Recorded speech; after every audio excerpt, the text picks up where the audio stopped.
This is the Rays POSTCAST, your instant game reaction for the Tampa Bay Rays, part of the Locked On Podcast Network. Your team every day. Hello and welcome to a victorious edition of the Tampa Bay Rays POSTCAST, a part of the Locked On Podcast Network. My name is Jonathan Shields. I'll be with you for every single one of these Rays POSTCASTs. We'll be coming live after every single Rays game. And today we're coming to you live with a massive series victory that the Rays picked up over the Toronto Blue Jays. Rays win 8-3. And this one, we're going to talk about how Josh Lowe is back.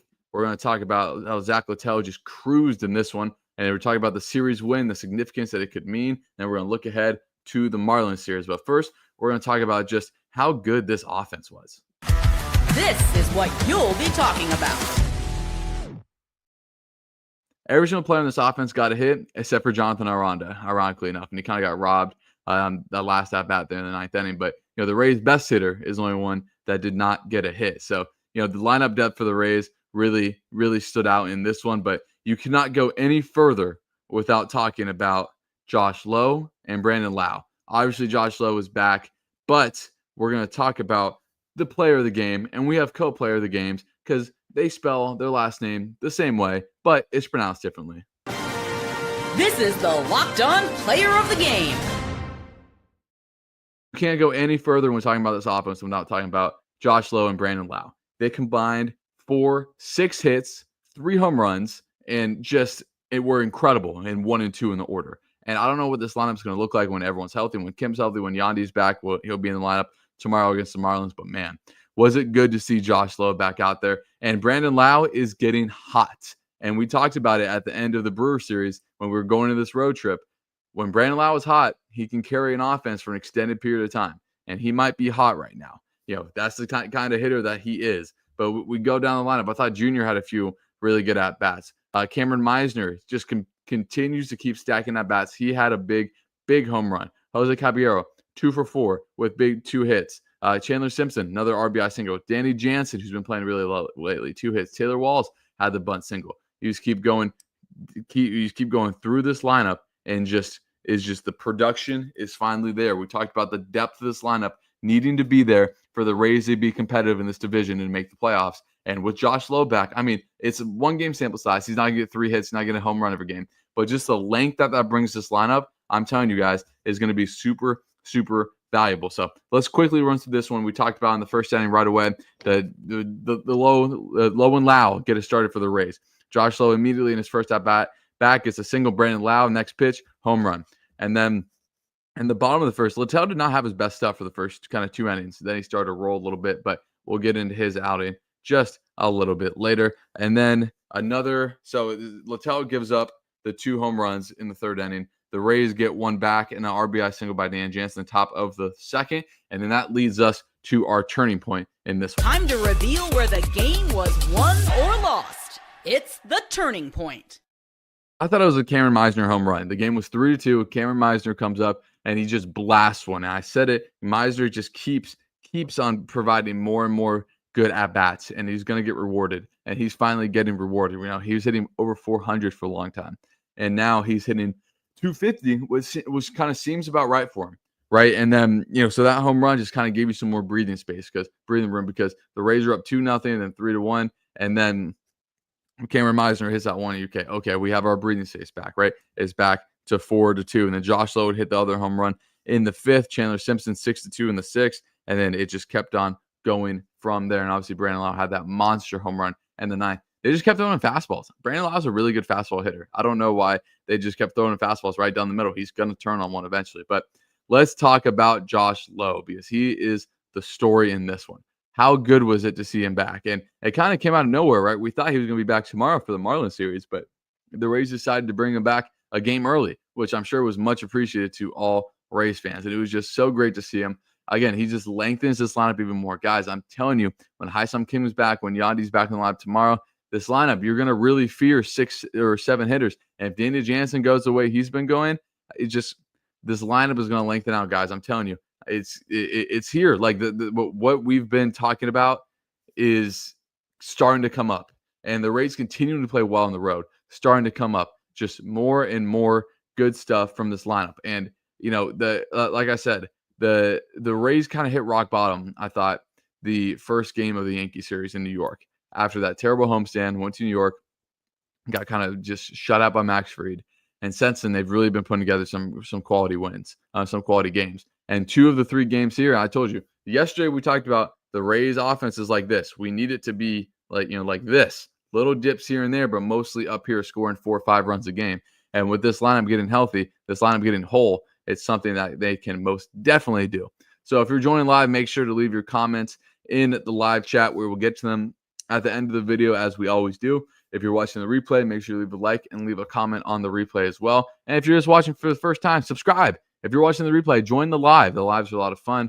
We got a lot of good comments that we're going to get to at the end of this live. And we're going to talk about Zack Littell and how he had the longest outing out of any Rays pitcher to date this season. And we're going to talk about more about the series win right after this. This episode is brought to you by Supply House. Get the supplies you need from the site made for skilled trades, Supply House. Whether you're in plumbing, HVAC, or electrical work, Supply House is a reliable way to order products online. Their easy-to-use website is packed with helpful resources and the latest product info to help you get the job done right. Plus, with a complete inventory of over 200,000 parts from over 400 plus top brands, you'll find exactly what you need delivered fast from coast to coast. Need help with an order?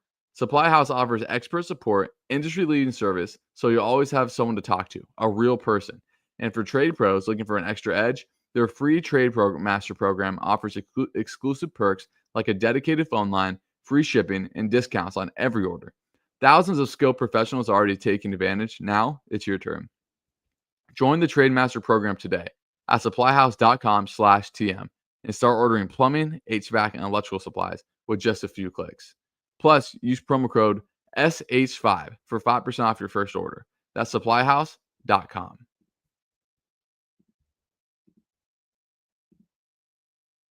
So again, if you guys are in the comments, make sure that you are in the live. Make sure you guys leave a comment, as now it is time to talk about Zack Littell.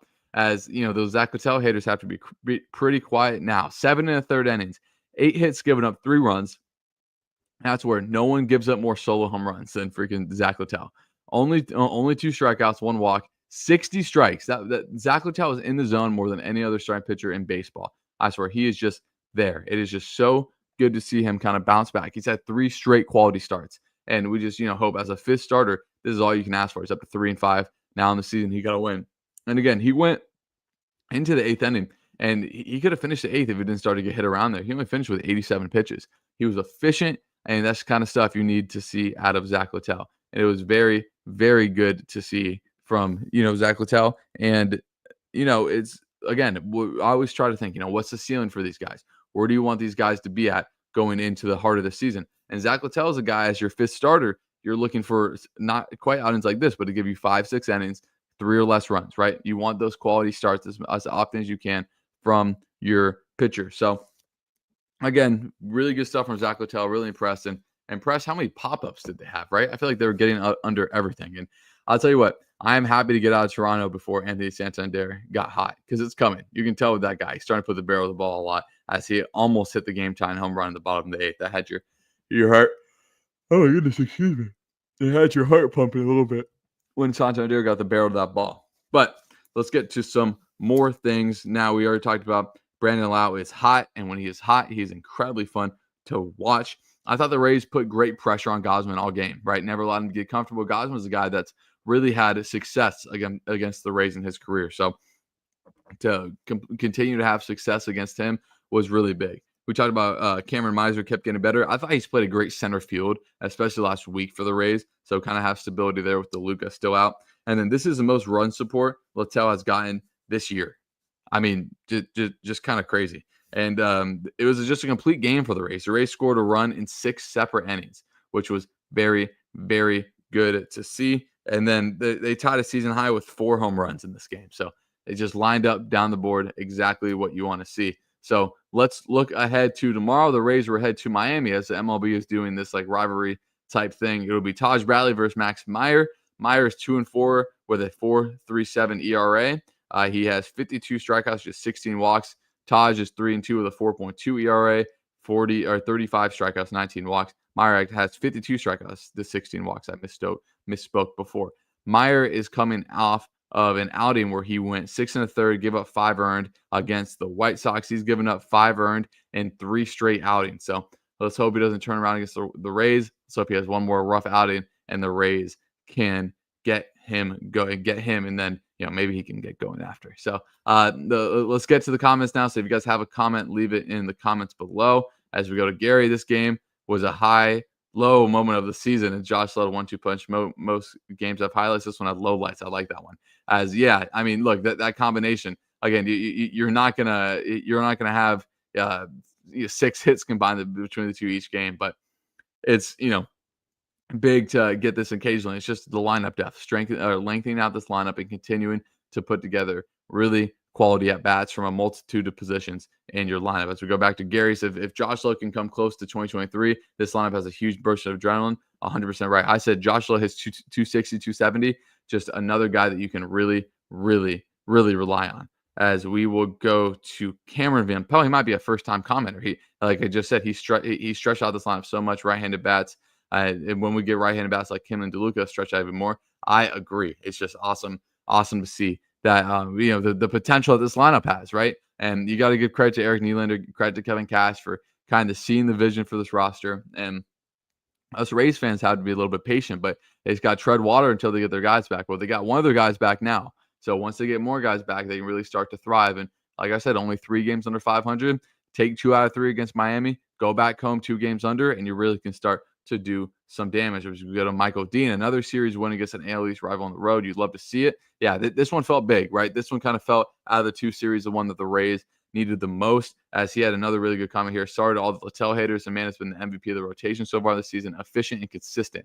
Yeah, I would definitely say his last 4 outings. He had back-to-back outings against the Rangers and the Angels that he was really rough in. But yeah, the last 4 outings, he's been awesome. Just going out there, taking the ball every 5th, 6th day and just doing his thing. You cannot ask for anything else from him. Let's go to Frank Shields. How about Josh Lowe? Huge return for him. They needed him 100%. A lot of Josh Lowe comments in here, as there should be. He has been awesome. So it is just so good to see him really start to get going. Look, he didn't waste any time. He kind of not struggled in Durham, but was a little bit slow. And then last night or 2 nights ago, he had a home run in Durham. And he just kept on rolling. As we go back to Michael Dean, so Brandon Lowe can simply just take over a game. He can take over a week. He can carry a team for a little bit. And talk about offense going like Brandon Lowe is the most player like this that I've seen. And so, but man, if he could just get going, and if him and Yandy and Josh Lowe can get going all at the same time, it just can be really, really, really good. As we go, a lot of people saying, Rays looking great, another big series victory. I agree. As we go to another guy, we go to Douglas here. Love to see Lowe coming out of this. Hope it continues at the sign. Yeah, he's kind of struggled to hit it home a little bit. So it would just be great if he can continue it at home. As we go to Owen, who says, what do we look like in the farm system right now? So Carson Williams, a top prospect for the Rays, last time I checked was hitting below 200 in AAA. So again, he's young. I wouldn't read too much into that. He had a great season last year in AA, but like big jump between AA and AAA, right? And outside of that, I would say a lot of the Rays like super impact prospects are a few years away, right? You look at Xavier Isaac at first base, Theo Gallen in the outfield, they're just kind of a few years away. But by the time, hopefully, fingers crossed, if the Rays ever get a new stadium, that would kind of be your core to push you, along with Junior Josh Lowe, to kind of push you into that kind of new stadium. So you guys keep leaving your comments down below. We will continue to get to them as we go to Andrew Fiva. Another series win. The Rays are going crazy, man. They're going crazy, especially on the road, man. They really need to get going at Steinbrenner. I think they will. As we go to Cameron again, he says, glad Gandhi enjoyed his vacation with Dwayne on Miami Beach, waiting for the team. Will Dwayne be back in Miami? I hope so. I love Andy Fried, though. I'm a fan of Andy Fried. I've seen some Andy Fried hate on Rays Twitter. I'm a big fan of Andy Fried. I love I love listening to him on the radio, but I think Andy Fried is a just fantastic broadcasters. Go back to Owen. He says Junior is a future MVP. I sure hope so. The Junior shows these flashes, right? Like even that one he hit off Gosman today, what was 116 off the bat. Just very few guys can get that kind of miles per hour coming off the bat. He is a special talent. It's just like anyone in baseball. It just needs to be consistency. as I believe I saw Closer Shields. Can we get a shout out to my 7th graders for their good test scores? Of course. Good. Shout out to her 7th graders. Great test scores. As we go again to Cameron, he says rotation is ridiculous. When Littell pitches like this, Shane Baxoon and Boyle and Seymour are good for AA. What do they do? Maybe move Raz to the bullpen, possibly trade. Yeah, I mean, I think it would be a trade. Rasmussen is probably a candidate to go to the bullpen, but he's been really good, and it's a good problem to have. I've talked about it at length. I mean, if you guys have listened consistently, I think the Rays have, their strength is their pitching and defense, and I think they have a top 5 rotation. I think they have a top 5 bullpen when everything's working right, and I think their ceiling for this offense is a top 10 offense. So if they can get that, kind of consistently, then yeah, it would be love. We love to see it. If we go to I Love Lego stepping in here, the offense really stepped up. Good to see Josh Lowe back in the lineup. I would move a step forward to see it was just beyond fantastic to see Josh Lowe back in the lineup. That's how happy I am to see Josh Lowe back in the lineup. So yeah, it was really big to get this win, really big to get this series victory as they head to Miami next. So we're about to wrap up here, guys. Put any more comments down below in the any more comments you want to read out loud in the comments down below as we go to have another comment. What do the Rays need to do in the draft this year? Always a tricky question when talking about the draft, because most of the time these guys are 2, 3, 4 years out from kind of being at the show. So I mean, I would say kind of best player available. I mean, I trust this Rays front office implicitly to make the right decision. So I appreciate everyone joining live once again. Big Rays win over the Blue Jays. The Rays tie a season high in home runs with 4. Brandon Lowe and Josh Lowe combined for 6 hits, 3 home runs, and just a bevy of RBIs. Fantastic to see the Rays get this series win. Let's pray that they can continue it in Miami. It's going to be a lot of fun when this lineup gets to full health, and we got a little bit of a taste of it today. So I appreciate all you guys joining this one, and we will be back tomorrow night, hopefully with another Rays win. I'll see you guys then.